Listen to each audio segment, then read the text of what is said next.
Muy buenas a todos, bienvenidos un día más a Los Gallos Brr. Hoy tenemos un invitado especial, no lo vaya a creer. Contactando con Gabriel Díaz, contactando con... Sí. Aquí lo tenemos, un aplauso muy fuerte para Gabriel. Pasa Iván, tío. ¿Cómo estamos? Aquí en Los Gallos Brr. Y Y vamos nada, aquí- hoy vamos a explicar aquí los fenómenos. Vamos a y de explicar chi. los fenómenos Eso y es. vamos a empezar ya. Bueno, bienvenidos al día de hoy, espero que disfrutéis el vídeo. Brr. Pues bueno, como ya os he comentado, somos Iván, yo y mi compañero Gabriel. Y hoy vamos a explicar dos fenómenos cotidianos implementando la química. El primero es, ¿por qué se oxidan los hierros? Bueno, nada, primero vamos a explicar un poquito la oxidación. Eso pasa cuando el hierro se combina con el oxígeno y el H2O, que es el agua. Es el proceso que forma el óxido y forma algo así tal que rojizo. Y nada, eso son lo que vemos en clavos, puentes y herramientas. Bueno, vamos a empezar con la estructura atómica del hierro, que tiene como número atómico 26, entonces tiene 26 protones, por lo cual tiene 26 electrones. Y después está el oxígeno, que nada, el número atómico es 8 y es electronegativo, por eso quiere captar electrones. Voy a hablar un poquito de la ubicación en la tabla periódica de cada uno de ellos. El hierro es un metal de transición, se encuentra en la parte baja de la tabla. Y al ser un metal de transición y tener 3 electrones en su capa de valencia, tiende a perderlos y a formar enlaces con elementos de grupos mayores, como en este caso es el oxígeno del grupo 16, que tiende a ganar electrones, además de que es un elemento muy electronegativo. ¿Por qué ocurre esta oxidación? Vale, pues el hierro se oxida debido a una reacción química con el oxígeno y la humedad del aire. El oxígeno pierde electrones y forma un enlace iónico con el hierro. Por lo tanto, podemos ver el óxido de hierro con valencia 3, que sería Fe2 o 3, ya que intercambian valencia, o también puede formarse feo, que sería FeO, y las dos valencias 2,2 se quitan porque se minimizan. Y después tenemos el último, que sería un hidróxido, ¿no? Que sería FOH entre paréntesis 3. ¿Qué implicaciones sociales y ambientales puede tener la oxidación?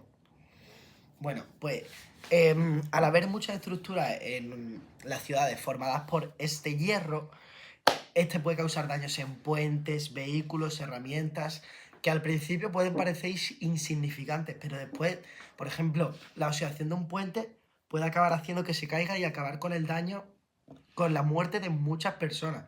Esto es muy perjudicial para la sociedad y hay que tener mucho cuidado.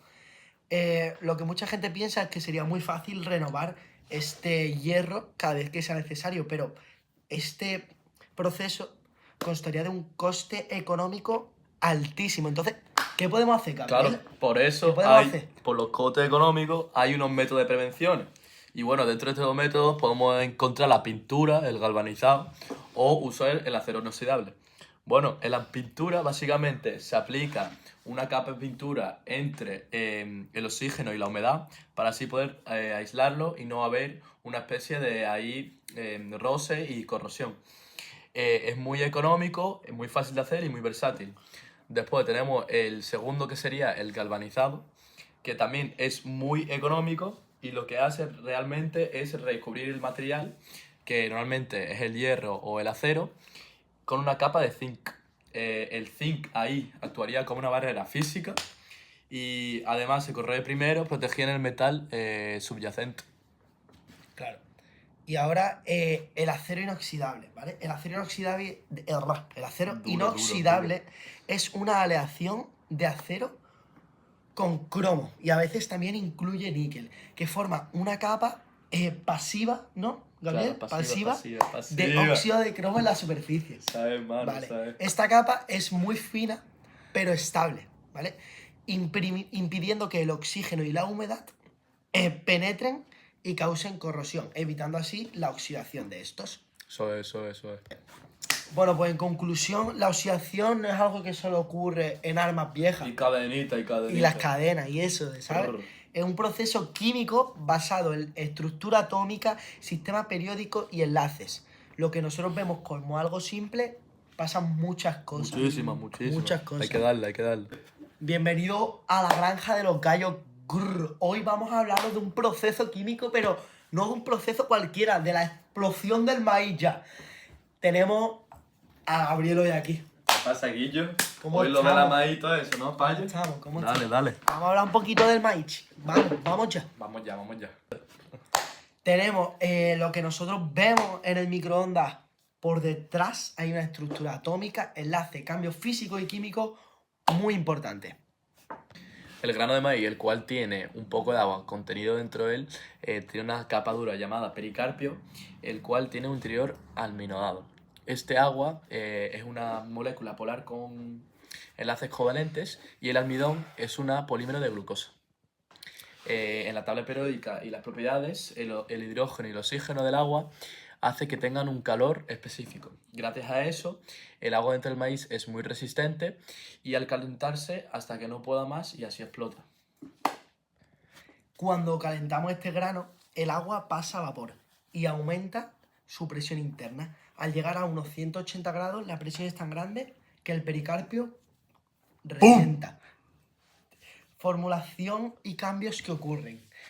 No hay una reacción química principal, ocurre por varias cosas, como un cambio físico del agua líquida a vapor y la reorganización estructural. Es decir, el almidón se gelatiniza y se expande. Bueno, nada, pasamos al segundo bloque. Aquí tengo preparado, le daré algunas preguntitas. Y nada, para entenderlo mejor, hemos traído aquí el experto Iván, que tiene una empresa de maíz y de palomitas. Y nos va a explicar por qué el grano explota y no simplemente se abre. Y por qué el pericarpio es muy resistente y actúa como una olla de presión. Vale, esto ocurre porque el vapor queda atrapado, ¿vale? Hasta que la presión supera la resistencia del pericarpio, y entonces ¡boom! Claro, explota. Y hace que entonces ya la palomita se termine de abrir, el maíz desaparece. Eso es. Eso es. Venga, 3, 2, 1 ya. Bueno, Iván, y bueno, para así cerrar nuestra entrevista, hay mucha gente que está preguntando en las redes sociales, bueno, como es un tema que nunca se ve, ¿no? No se ve ese tema de cosas que pasan en el día cotidiano y no lo sabemos. Pero bueno, una pregunta ha saltado que es que si ese proceso sería un proceso químico o un proceso físico, ¿no? Vale, es normal que surja esta pregunta. Pues mira, te explico. La mayor parte es un proceso físico en el que el agua líquida se convierte en vapor, pero también se incluye un pequeño proceso químico que es la gelatinización de lo que es el almidón. Y ese proceso es un proceso químico, con lo cual la conversión del maíz a la palomita ocurre en tanto procesos físicos como químicos. Tiene ambas partes, Claro. ¿no sería? Claro. Perfecto, muchas gracias. Nada.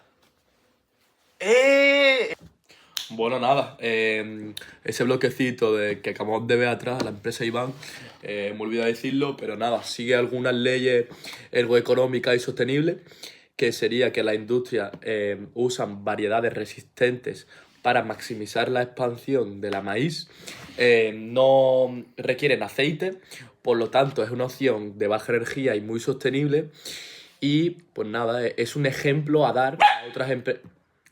Están vacilando, pobre. 2-1 ya.